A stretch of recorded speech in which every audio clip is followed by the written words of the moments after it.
All right, welcome back, everybody, to another episode of the Evolved Marketing Podcast. I have a confession to make. I've been digital marketing, affiliate marketing, making money online, whatever you want to call it, since 2012. And I am still what I consider one of the least technical savvy people to be successful in this game. I mean, don't get me wrong. I have funnels, I have automations, I have all the stuff that you need, all the tools. But when it comes to setting this stuff up, I know it now because I've been doing it for 12 years, but I'm still not very good at it. So every now and then, I think about adding a new piece to the tech puzzle, to the tech stack, if you will. And for, gosh, probably a couple years now, Manychat has been one of the biggest automation tools that I know a lot of people leverage. And I was always just hesitant to use it. I was very comfortable just telling people on Instagram to go find the link in my bio and use the typical funnels and email captures. But last night or 2 days ago, I guess, and then last night I was looking at stats, I did set up a ManyChat workflow just to kind of test it out. So I think that's what we're going to start talking about today. ManyChat. You've used it. You use it. That's correct, right, Andrei? What do you think about it? Yeah, so I've been using it for my Spanish accounts just because I have so much traffic. I have a TikTok that is at 98,000 or 89,000 followers. My Instagram is almost at 100,000 followers. So I don't know why, but at least for the Spanish market, they comment. They love commenting, So if I post a video, I'm gonna get a bunch of comments on the video with the keyword that I told them, and it's just insane. Like, there's no way you can keep up. So that's when I started looking at ManyChat for an option, right? Now, at the moment where I'm at with my business, I recommend doing it in a certain way. We'll talk about it more a little bit later. But as a complete beginner, somebody that is just starting an account, I highly do not recommend anybody to start with ManyChat, because in the beginning you have to realize that you have to learn how to talk to people. You have to learn their objections. You have to learn their mindset, right? You have to learn everything that they want to accomplish, their pain points. And how do you figure out how to have like a small script by talking to people and learning what they're gonna reply back to you. Yeah, no, that's a great point because that's what happens is everyone wants an automated business, but then they don't know what to put in their automations to bring about the conversions. And that's really where the money's made, the conversion. Likes, follows, comments are great, but we need to make sales and get people to buy stuff in order to make money. So if you don't know what ManyChat is, I don't know, is it ManyChat or ManyChat? ManyChat, Manychat. yeah, Okay, yeah. we'll go somewhere in between there. Yeah, I like it. Basically, it's an automation tool, and I am testing it on Instagram, and it's really simple to set up. Basically, you integrate ManyChat with your Instagram. I think you probably sign up through Facebook and connect whichever one you want, one, the other, both. But basically, you can set up automations, and I don't know if they call them workflows. I didn't get that far into it because, once again, I'm not super tech savvy. But it's really easy to set up. In about 5 minutes, I had a system set up where when people comment on my Instagram post, it responds with a comment telling them to check their DMs, and then it sends out a DM with a little script that offers some introduction and a link to the free training that I provide that I utilize as my lead magnet. The idea here is, gosh, I don't have to respond to comments manually, which is great. And the other side of that is, gosh, maybe it'll help engagement and help posts go. So that's what it is.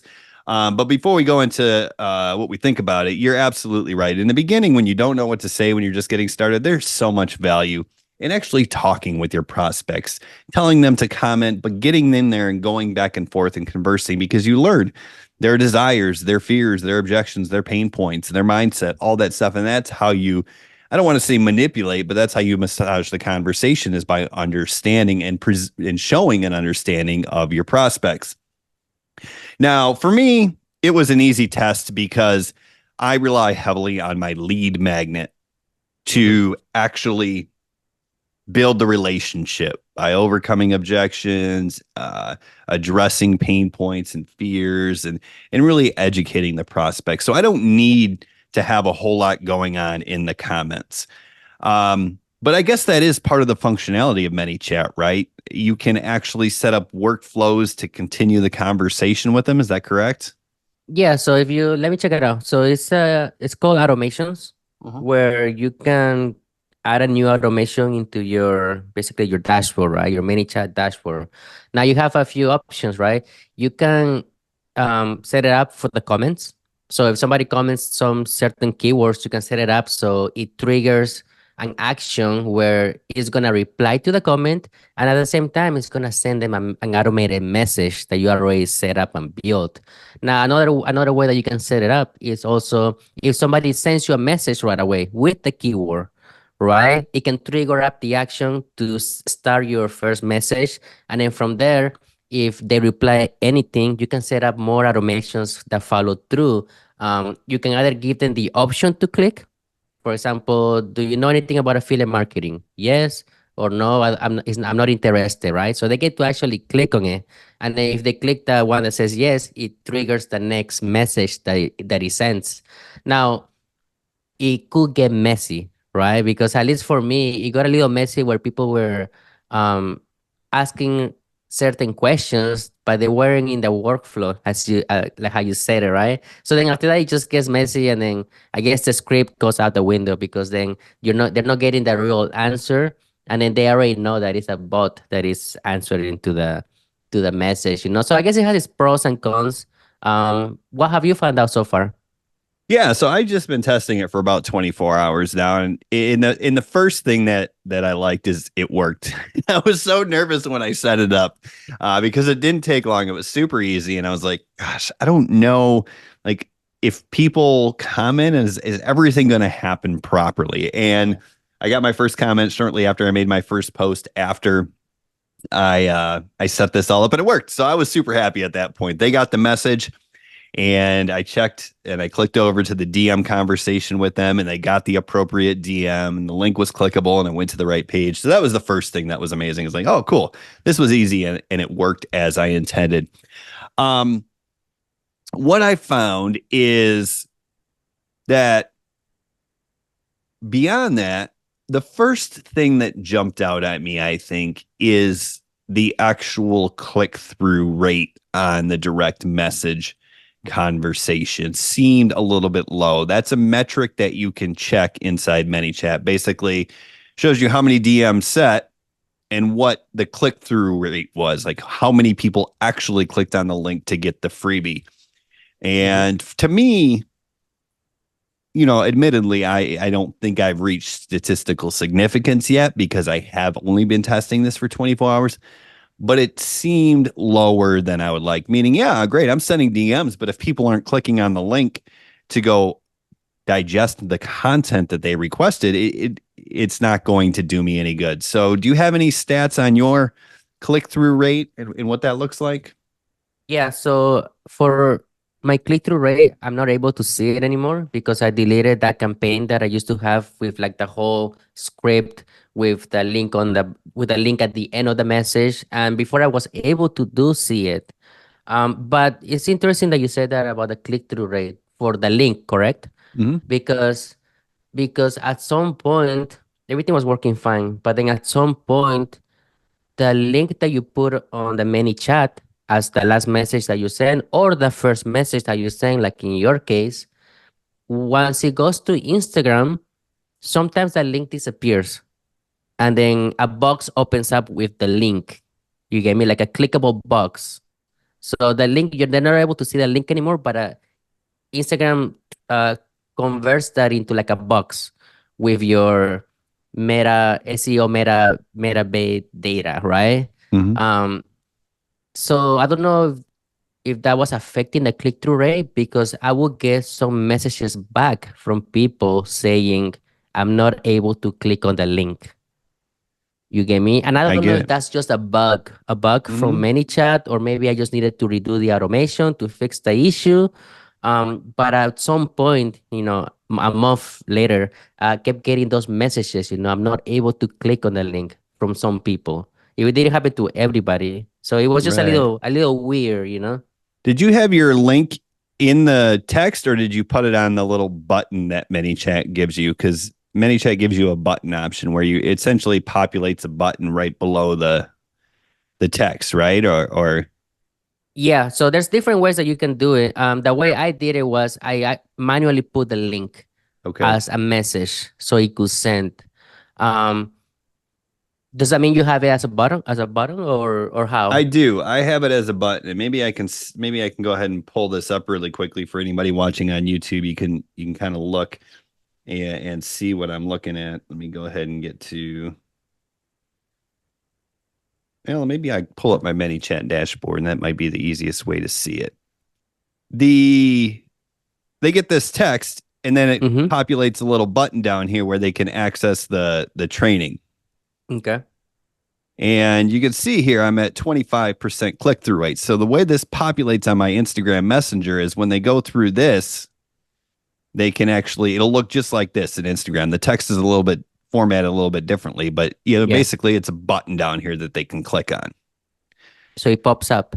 So it pops up. Yeah, but it doesn't give a Gotcha, gotcha. preview to anything. Like it doesn't give a Mm, preview to the website. Is that what yours was doing? Was it giving like a preview for the yeah. website? So Okay, right like now, so if you know how you have your meta, I don't know how they call it, your yeah, meta it's like database. your SEO metadata or Exactly. search engine optimization. It's different things for different funnel builders, but Mm-hmm. generally it'll populate whatever picture you have and then the Yep. preview and then of course the website title and stuff like that. Exactly. So the link would just disappear, and then Instagram would just make it into that box, with Right. the picture, with the title, with whatever, right? And yeah, I found out that problem. So then I was investigating. Maybe that was the fix, right? Putting it like a button, like an actual clickable button at the end. But I never did it, you know. By then I had already found out like how messy it was Hmm. for my script, for my personal script, right? It was just a little messy. Um, I did try giving it the option to put out a yes or no or stuff Hmm. like that. Like if this doesn't interest you, go check out my YouTube video or something Right. like that, right? So you're able to play around with that, and it is helpful.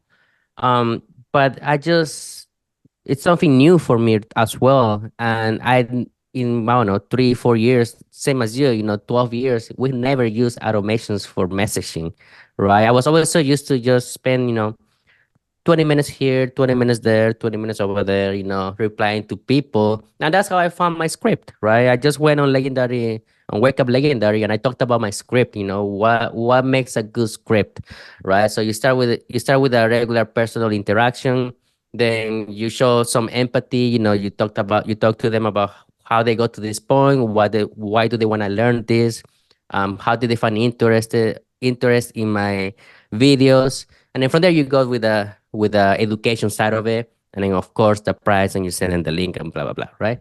It's not that difficult, but in the beginning, how did I find this out? Right, by just talking to people and trying to see what type of conversations convert. So in the beginning, like I say, I wouldn't recommend it, but since it was getting so messy with the whole automation, I completely just stopped that automation with like the full script. And I just found that the help that I needed was for the comments mostly. So I was getting, 100 comments a video. So then Manychat started commenting on them, and then from there, it started triggering the first message. So now instead of me sending the whole script, it was just the first message. Hey, how are you? Or hey, how are you? Do you know anything about this business model? Simple as that. From there, Hmm. I go and I do my own script on my own, because I have a different strategy, right? Like I want people to come back to my account. I want people to come back and watch my content. So usually I only reply to people once a day, so they can come back to my content, check out my videos, because I'm still posting 3 times a day consistently. So if they're just waiting for me to reply to them, they're watching my videos because they're eager to learn more. They want to learn more, and they investigate. They might even go straight to my link. They opt in. Now they're getting my emails, but I still haven't replied to them. You get me? So now they're already in my ecosystem. And by the time I send in the price and the link, they're buyers already, because they Hmm. already bought into me before I even sold anything. Right. So in summary, you're still using it, but it's really just a first interaction management system because if the conversations continue on, it's done manually from Yep. your standpoint. You're actually in there. You open up Messenger or whatever or the DM feature in Instagram, and then you continue the conversation manually. You're just using this as a hey, start here to get that initial interaction. Correct? Yep, that's literally it, and it's been working very well for me because it took a lot of workload out of me because before it Mm, was just me replying to the comments and mhm, then going mhm, to their profile and sending mm, them a message. Now the first part is taken care of. I just right. have to worry about I guess the top of the funnel or like the bottom of the funnel. You get me? That's it. Yeah. So it takes the repetitive motion out of it, but you still Yeah. utilize the DM feature. Now, do you think this strategy, right? If someone wants to go ahead and test this out, play around with it because they want their call to action to be comment XYZ in order to get, the freebie or what have you. Do you think my cat's going crazy? Do you think it would be beneficial to use without the follow up, or do you think that's a necessary component of getting people in the DMs? Does that question make sense to you? No. Which follow up? So What part? so when people DM you or Mhm. they leave a comment and get the DM, here's the freebie. Do you think people then are anticipating some sort of response eventually? Like, could you actually be doing more harm than good by sending the link in the DM and then never DMing them again? I believe you are doing more harm than good by just sending the link right away. Mm-hmm. Because the link is already on your profile, Mm-hmm. right? Like you have your call to action there. Um, what's the reason why somebody DMs somebody? It's just to get more information, right? I don't think it's just to go here you go figure it out, and that's just Right. my personal experience, Mm-hmm. right? I always was so used to just talking to them for a little bit at least, Mm-hmm. have that Right. that connection, and that's how a closing call is as well, right? You're not gonna go on the call and then sending the link on the call right away. You Right, right, have to right. you have to kind of talk to them a little bit, show some empathy, and then from there you go into like the closing side of it, right? But I'd rather do it this way to be honest, and it's been working for many years for me. I know you're not really used to sending messages, right? Even when I first started talking to you, you were like, I barely look at my message, like I don't talk to nobody. I remember you saying that. Yeah. So I'm just that's the thing. I guess I got like the grass is greener on the other side syndrome or whatever. It's like I don't know. I got to mess around with it. Really, the reason I started messing around with it is because it was one of those things where it's like I should I be teaching this? Is this something I need to be educating students on and stuff like that? And initially I'm kind of like, eh, you know what I mean? Like the functionality works. It does exactly what it's supposed to do. But like you said, the links in your bio. If you can communicate with your audience at scale, develop the relationships through scale. I think for me, my initial reactions are it's probably an unnecessary step.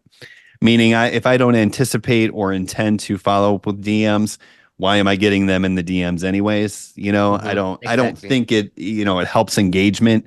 I mean, it obviously helps engagement, but I don't think engagement is the biggest trigger for views. I think it really comes down to watch time and where they go after they watch your video. Do they check out your profile? Do they digest more of your content? Do they binge your content? I think that really is the key component. Artificially inflating engagement. I think the algorithms are smarter than that, basically, and they know that this video is not going viral just because a lot of people commented "learn" or "freebie" or "next step" or "I'm ready" or whatever like that. So I don't know. I mean, it's early, but yeah, I guess the bottom line is I tested. I'm impressed at how easy it is and that it does exactly as it says. But I don't anticipate it going to be something that becomes a big part of my workflow and conversion system going forward. Yeah, definitely. I mean, as far as like, they also have an affiliate program, I believe. I haven't really looked into it as much, but I believe they're not taking people in anyways, you get me, for like the affiliate program right now at this moment. Because I applied a long time ago and then I got a message saying, oh, we're not taking people right now. So I'm just like in a waiting list, I guess. But like I said, as a beginner, I wouldn't recommend it. Another thing that we haven't talked about is it's like an autoresponder, right? So the Mhm. more contacts you get, they will charge you for the contacts, right? At some point, I feel like I was paying like $100 for my Manychat, And I was like, why is it going up so much? And I didn't realize that they also charge you for how many contacts are in there and how many people are using it. And how do you get a contact right on ManyChat? Anybody that comments or anybody that sends you a message literally becomes a contact because it's linked to your Instagram account. And the cool thing about it is that ManyChat is part of the Meta developers. So it's part of like Facebook, it's part of Instagram. So I was always really against third party apps into like Instagrams because that's how I got in my accounts shut down in the past. But with ManyChat, there's no issues, right? You can utilize it, you can link it up, you'll be fine because it's part of the same company. Yeah, it's approved for use, and that was my biggest criteria when I decided whether or not I was going to test it out. Is this gonna make my account shut down? Is this gonna Mhm. screw everything up? And I finally got comfortable enough to say, okay, no, it's it's legitimate. It's allowed. It's legal, so to speak, from the eyes of Meta. So I was like, all right, let's give it a shot. But yeah, that's a good point too about the contacts. The contact becomes a contact pretty much automatically and easily, meaning, if someone opts into your email list, they have to make a conscious effort to seek out your information. So that's a valuable contact. If someone just sees a post where you're talking about making money online and you tell them to comment something and they do that, then they're a contact. And that's not a very valuable contact if they haven't actually made an effort to seek out your information. So the bottom line is, be careful, right? Decide what you want to pay for. And if someone wants to test this out and maybe help with the workflow of the automation and the repetitive motion, so to speak, what you said it is a great suggestion. You can actually go through and delete your contacts and just use the Manychat feature to start the conversation. Mhm. And when you delete the contacts for Manychat, you can still go through the Instagram direct messenger and follow up with them manually, correct? Exactly. So you can delete the contacts, nothing happens. The message will still be on your Instagram. Like, I haven't found any problems with it. They're still there. You just have to manually just go through them. But yeah, I literally just use it for the comments, send the first message, and then that's it. Honestly, it makes my life so much easier because it, Mhm. it saves me, I don't know, a bunch of time during the day, and it's more simpler. Oh, one more thing. Before ManyChat, I used to keep my messages organized. Okay. So in Instagram, you have three sides of the messaging: the requests, you have the general, and then you have the important, I believe. Hold on, let me primary. I believe it's primary. Give me 1 second. Okay, primary, general, and then requests. Okay. So before I would reply to people that will go on request, and I will put everybody on primary, right? Now I would categorize people like if somebody from primary was wanted like coaching or wanted to go to the high ticket and I knew I could close them, or somebody of some of my students, because I actually talk to my students as well, right? I will put those people, important people, I guess you can call it, into the general tab. Right. But when I started doing my mini chat, everything became a mess. People were going on primary, people were going on general. So now I have people everywhere and I don't know how to categorize it. And I found out a new feature on Instagram. It's not new anymore, but you're able to tag now. So if you go to a message, you're able to put a tag on, or like a label. That's what they call it, a label.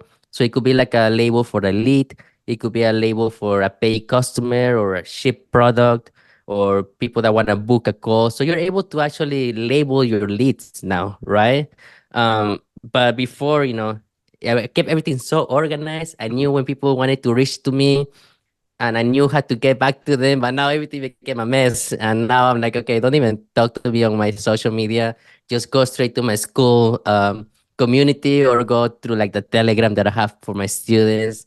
But that's it. So it can get messy if you kept everything organized. Yeah, so the bottom line is it's a useful tool, but just know what you're getting yourself into before you just see someone using it and realize this is the secret to making money online is I need to follow up with ManyChat automation. Exactly. Yeah. Exactly. So the bottom line is it's just like everything else. It's a tool.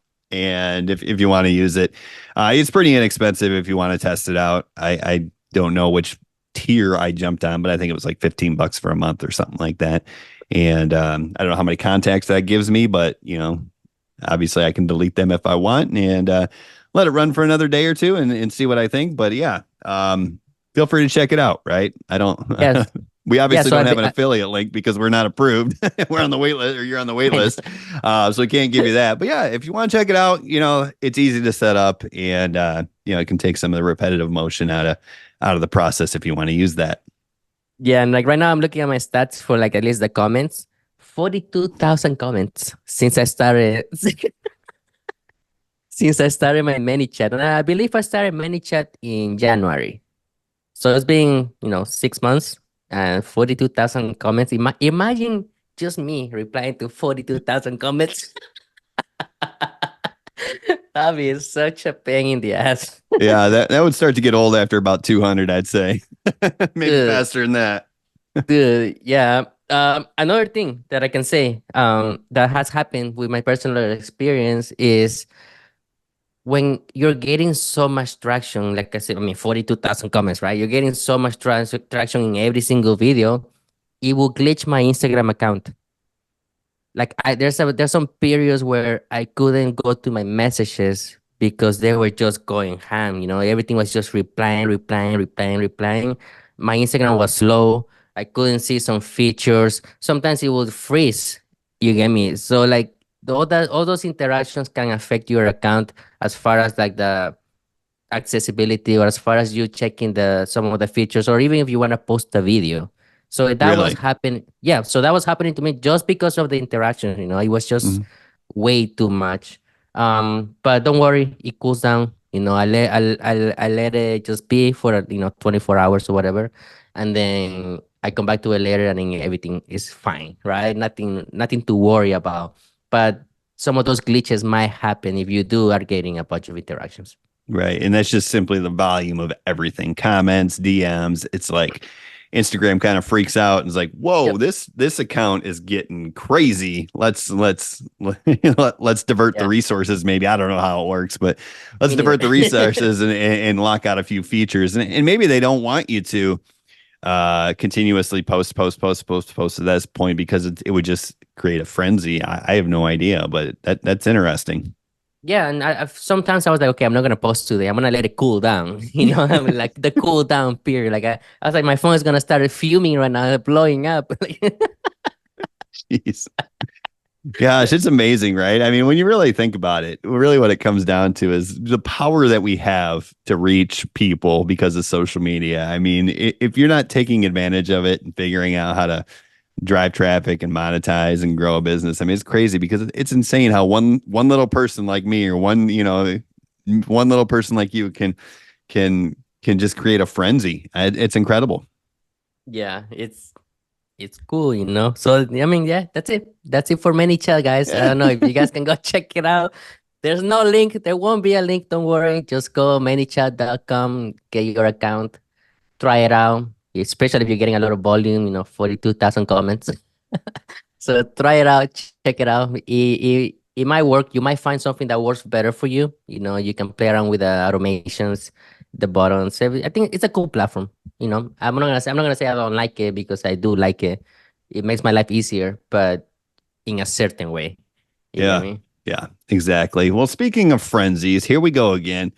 I got to talk about another frenzy here today, and that's a frenzy that's been going on for some time that we've covered a couple of times, and that's master resale rights. And the reason we're talking about it again today is because at the time of recording, um, I guess you could say I feel a little bit in the dark, or I have some concerns that are unresolved, and what these stem from are is the fact that people that we hold in very high esteem because we've had them on our podcast, Zach and Hannah Pippins, who are the creators of Roadmap to Riches and the people I credit with starting the MRR frenzy, the Master Resale Rights frenzy. They've been a little bit cryptic over the past couple of days, and once again, this is at the time of recording, not necessarily the time of publishing. But they've been hinting at some changes. And while I have not been able to sit through the hours and hours of Zoom content that are addressing these changes. I have been keeping my finger on the pulse, so to speak, and a lot of people are speculating that the master resale rights portion of the course will be removed, meaning people will be able to buy it, people will be able to get the education, but they will not be able to resell it. And I don't know if that's true, if that's the way they're going to go. Whatever they decide is fine. They're the creators, and we will all adjust. But if that's the case, that I think that's the end of the MRR craze. I mean, that's kind of the unique value proposition, wouldn't you say? Well, yeah, I mean, that's literally sorry. It's literally the way that you market it, right? You buy a course to resell it. So now if you take the master resell out of it, the master resell rights out of it, you're getting just a basic digital marketing course that won't make you any money unless you apply these things out of that, right? So I don't know, but that's the way they market it. So if you take that out, what does that mean? What about all those people that bought into it that have their business just by reselling it? Right. What's right? What's gonna happen with those people? Is this? I mean, and if this comes from Hannah and Zach, because I respect them, they do things right, or at least they trying to do things right. It means something has happened, right? Maybe some legal issues with the whole master resale rights. Um, and I don't know what's gonna happen, to be honest, if they do decide to stop that side of the business, right? Yeah, and I think that I'm sure there's legal issues. I know from their words that there's issues with abuse too. I mean, people are abusing the privileges because let's be honest, most people can't handle it. And for one example that they gave in their Zoom a couple days ago was that people were buying domain names that resembled the roadmap, Mm, and then running ads to them. So when people Google roadmap to riches, these, I don't want to say fake websites, but you know, the roadmap 3.0.com or whatever, or the roadmap3.com, obviously not their website, pop up because they're presented in Google search. But then people are presenting this as if they were Zach and Hannah, and that's where the issue comes in. Is it's not that they're reselling the material and being forthcoming with how they're reselling. It's they're pretending to mm, be Zach and Hannah. And I think the number they gave is someone made $40,000 doing this. And obviously that's a problem because they're pulling videos of Hannah from social media and pretending to be her, and then not following up with supporting their customers. So people come into the community thinking, gosh, I bought this directly from Hannah, the creator, and she's not responding to my emails. And it's because it's fake, so to speak. And we won't speculate too much about the changes, but we do have, I guess, personal experience with how messy master resale rights can get from a creator standpoint, right? You have a personal knowledge, I guess. Is that fair? yeah. So before we get into that, that was one of my questions that I asked him. Remember, I was like, how do you regulate it? How Mm, can you be, on top of everything that is happening right now, I guess you can say, right? And then they say, we have some ways, but it's difficult. It's so difficult to regulate it, especially with, I believe the drama with DWA with Roadmap to Riches was the first thing where DWA was getting their content and put it into their platform, because I think you do have the license to grab the trainings and make it your own kind of, or utilizing those trainings. But at the same time, it got messy, right? It got so messy, like it's so hard to regulate it. Now, another thing that happened with DWA is that people were selling it for less amount of money. So now let's say somebody is selling DWA for $50, and then somebody selling DWA for three payments of 167. Who do you think that person is gonna buy from? The one that is from $50, right?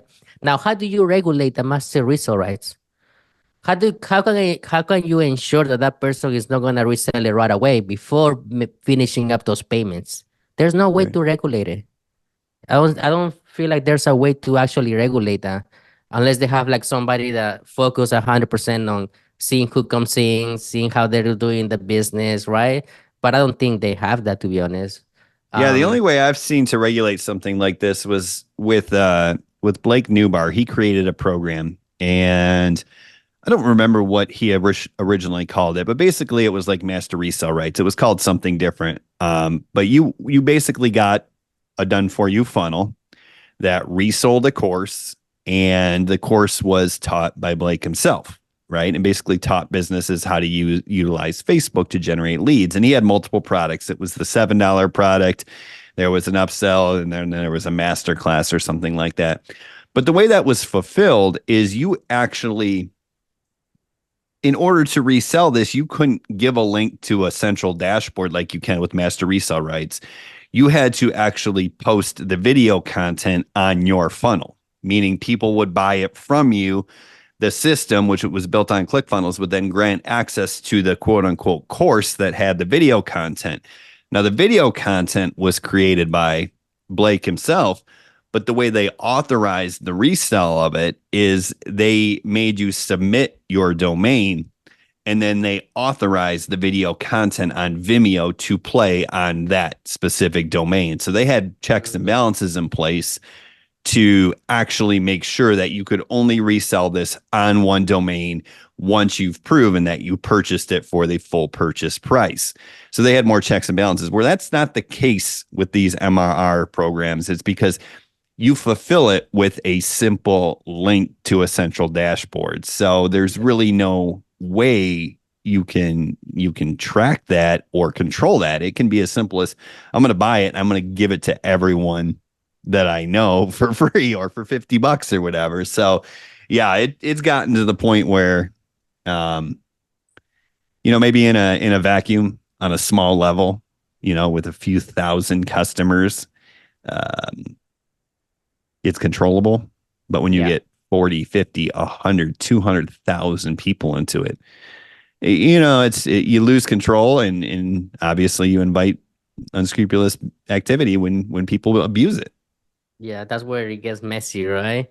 But yeah, talk about personal experience. I bought into a program a few years ago, and the mentor was Zach Crawford. So now, when the whole hype was happening with master resale rights, he decided to create his own master resale right course or program, right? And he went for it. He was all in. He created it. He launched it. And it was running for maybe 2 months or so, right? And then I don't know where we got a message on the community saying, I'm staying away from master resale rights after talking to lawyers and blah blah blah. It's just like a legal nightmare. And he did not want his name, I guess, to be tainted with this master resale rights, because Zach Crawford is all about affiliate marketing, right? High ticket affiliate marketing. So then when that started like ringing bells a lot, somebody that has been in this business for a long time, because he has been doing this business for a long time, for him to realize the legal nightmare that it could be in the future, it says a lot, I think. And I think people don't realize that, yeah, it could be a very horrible legal nightmare, for people that are just focus their whole business into master resale rights. Yeah, it's one of those things. We've seen this in the past with other programs too. I remember. Do you remember this? Was it the social media? What was it called? Do you remember the funnel one that was built on ClickFunnels? Were you around for that or not? Which funnel one? Like Gosh, it was called the. I don't remember what it was. I don't from remember what it was ClickFunnels called. or from what? It was built on ClickFunnels. But it was, gosh, I don't remember what it was called. But anyways, it basically what it was you would give people this free course, and you built it out on ClickFunnels, and you would give it away for free. And basically the idea is the whole funnel was built to resell the funnel, meaning the way you monetized it was by giving it away to people and get them to buy ClickFunnels as an affiliate referral, so you Is would it get the the affiliate commissions. the one funnel away challenge? No, this was not Okay, okay. created by ClickFunnels. This Oh, was okay, actually gotcha, gotcha. just built on ClickFunnels by by somebody, and I used to know his name, and I don't remember anymore. But it was basically you would get this free funnel, and it was 3 pages, and all the content was created by the creator. And so when traffic came there, it said, "Hey, I'm going to show you how to make money on autopilot or whatever. All you do is download this funnel and start sending traffic to it." But in order to obviously download the funnel, what you have to do, you had to open a ClickFunnels account. Well, ClickFunnels cost $97 a month. So the only thing you had to do as a creator who wanted to monetize this was download your free funnel and then sign up for ClickFunnels, get your affiliate link, and replace the affiliate link, the existing affiliate link on the funnel, and start sending traffic to it. Yeah. Yeah. And at the time, I don't know if they still do, but ClickFunnels had tier 2 commission. So basically, the person who Mm. created this got a bunch of people to get it from him. And then so not only did he earn the 40% of $97 a month from all the people he referred, but he got a 5% commission from all the people they referred as well. And that was the whole, I mean, as pyramidy as you get, so to speak. But Yeah. that was kind of the same thing, I think. And obviously ClickFunnels took legal action and shut that down, and it Mm. blew up and disappeared very quickly. And so I think you can kind of see the trajectory that these type of things tend to go on. Yeah, it's super interesting. I bought into DWA, and as soon as I bought it, I was like, I was lost. I was most lost than anything else, to be honest. Right? Like the course, yeah, it's good. It teaches you actionable skills, and I'm sure roadmap is the same way, right? It teaches you about the master result rights and everything else, but at the same time, if you don't have the actual help with the person that you bought into, you're lost. You're Mhm. completely lost. Um, I had a person recently from my community that asked me, "How do I get a link to promote the WA?" And I was like, this doesn't work like that. You won't get a link. You get me? You have to do the course and learn actually how to set up your systems. And it's way more complicated than that. It's not just get your funnel, bridge page, thank you page, and then your link. You get me? Your affiliate link, it's completely different. And that's what people don't realize. It takes more work. It's is way different than affiliate marketing, and now they're facing so many issues. If Zach and Hannah are facing issues, legal issues with this, it's just gonna be like a downfall spiral for everybody else, I feel like. Yeah, trickle down effect, or just like the wave went out, the wave's going to come back in, or whatever it is. Yeah, and then DWA is alive just because Hannah and Zach. You get Hmm. me? Hannah and Zach were the pioneers, I guess you can call Hmm. it, in this new era, right? Because this private label rights have been going on for a long time. You get Hmm. me? Right. But the new pioneers, I guess, from this new era is them. They started, they blew up. It made a big market switch, but now I don't know, man. I don't know what's gonna happen with all like I say, all these people that base their marketing into you can buy it and then resell it and make 100% of the profit.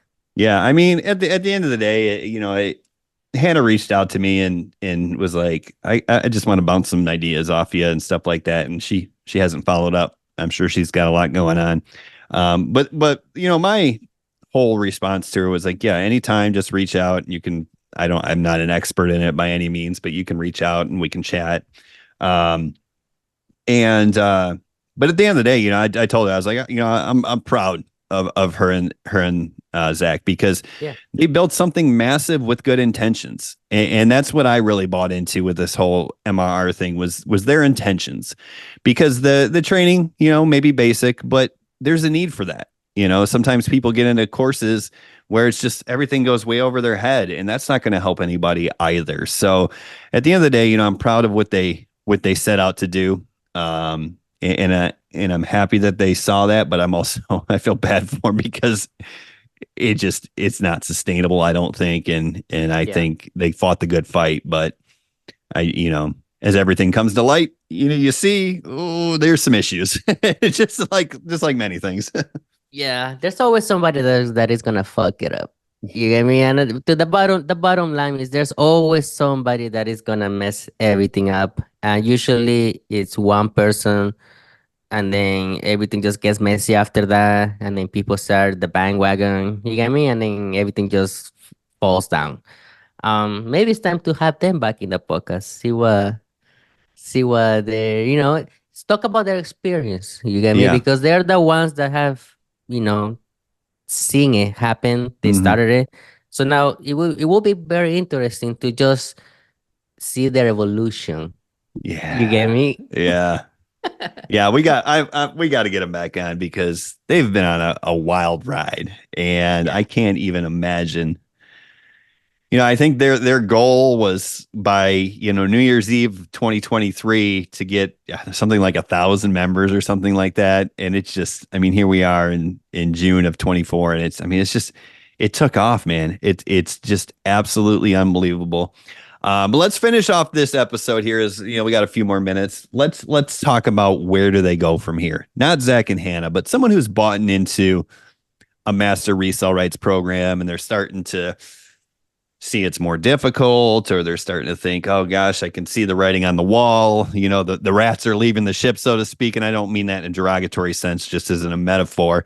Um, I think it's very clear where this is going. Whether that's 2 months, 6 months, 18 months, I don't know how much life it has left in it, but I think it's clear where this is going. What does someone do? How does someone feel? Because I'm sure there's people out there who've bought into this recently and they feel slighted. Yeah. Honestly, I will remember what you learned first of all, because you have learned a lot if you are a person that have bought into those courses. But now the problem is that you won't be able to make money out of it anymore. And that's what people wanted in the first place, right? The first thing was to make money out of it. That's the first instant, actually, people that buy. But I don't know. I mean, they're gonna have to either create their own thing, maybe, right? That could be a possibility, or go back to the basics, find an affiliate program that you believe in and do things, I guess, legal in a legal way. Because affiliate marketing is, yeah, I mean, you can still get in trouble with like the FTC, if you're big like that.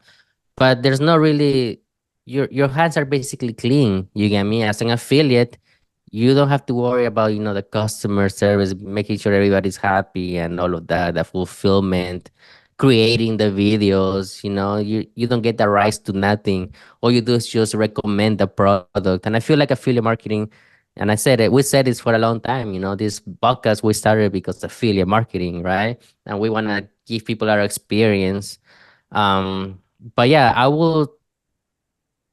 if I was them right now, I would start looking right now for something like a plan B, Hmm. right? Because I had a bunch of plan Bs when I first started. I started with Legendary. My plan B was the Brambilla method when everything was blowing up, remember? And that was my plan B. Like I was like, okay, if I get kicked out from Legendary for X reason, I have this to fall back on. And I feel like that's what people need to realize, you might have a clear path to success, but out of nowhere it can get shut down too. So always have a plan B or a plan C, even maybe. Yeah, and I think you're right. I think people should start looking now. And that's what I've always done. And yeah, it's a little scary, especially if you were making money, to say, "Ooh, I'm gonna ride this train till it stops." Well, yeah, but then where are you gonna go? You're gonna go without momentum into a new venture. If you have started seeing a little success, I think it is important to put yourself out of business first before somebody Hmm. else does, so to speak. Like, just make the conscious decision to say, "Wow, okay, that was a start. It got me in the game. Now I'm in the game." But let's look for something that either you can feel good about, or at least confident in, and make the hard decision to say, I'm going to be the one who decides when I'm done with Yeah, it, not this program creator telling me you can't do it anymore. exactly. And now that gives another point, right? a lot of people burn their bridges. So now a lot of people, for example, burn their bridges with legendary. And now guess what? Once the opportunity dies down, where are you gonna fall back to? Yeah. You can't anymore. You can't go back to the old stuff. You get me? You gotta find something new or you just disappear. And that's what we're seeing a lot of people do. They just burn bridges, they sabotage themselves, and then guess what? They're gone. How Yeah. many people have you seen that come and go? I've seen plenty of people. I mean, it's incredible. And that's, my biggest piece of advice, to anyone who wants to listen is, hey, it's good to get a quote unquote mentor or to learn from someone who's experienced. And that really is a big time saver. You're not buying the solution. You're buying a time saver. But when you follow someone, make sure they've gone through phases. Make sure they've cycled because what happens is we all, get so caught up in the overnight success story and we want to be an overnight success story. So we find the creator who's the overnight success story and we follow them and we buy whatever they tell us to buy and then we go all in and we do, but they don't know yet, right? They don't know that you shouldn't burn your bridges. They don't know that, you know, things end, right? Because that's what happens. And they don't realize that reach doesn't last forever, right? You can manipulate that ethically by creating new styles of content and creating different types of value for your audience, but just going viral and getting tons of reach from posting screenshots or whatever, it doesn't last because people get tired of the same old stuff and numbers are just numbers. So find yourself someone who's like you have, Andrei. You've been through so many programs. You've seen rises, falls, re-rises. That's important because what you've Mhm. proven is that you can do it again. And you know that if you follow the plan, follow the process, the product is irrelevant. You can recreate the success. And what people don't realize is it takes work. The second time, the third time, the fourth time, it takes work. But the more someone goes through that, the more they start to understand what the work really is. And that's the value that you can get from a mentor, I think. Oh yeah, definitely. And like I say, you buy into a mentor, and it might not be the things that you were looking for, but you can still learn from every single person that you buy into. You can still learn from bad mentors. I learned what not to do from people, and I learned the things to do, with other people. You get me? But it doesn't mean that the people that I learned not to do doesn't mean that they didn't teach me anything, because they did teach me stuff. You Yeah, get me? So it's like, there's always pros and cons for everything. Like I said, if this is you right now, I will look for a different opportunity. Don't stop, don't sabotage it right now, because right now everything's okay. But start looking for a plan B. exactly. I think that's it, right, Brian? What That's else all do I we got? got, man. I hopefully we provided some value and some insight and it just comes from our experience. I mean, that's all it is. Not it's just we're in there doing the things, living the lives, uh playing in the game, so to speak, and then bringing y'all as the listener our interpretation of what we see. So, hope everybody appreciates. I guess that's it. We'll see everybody on the next episode of the Evolved Marketing Podcast. Bye, everybody.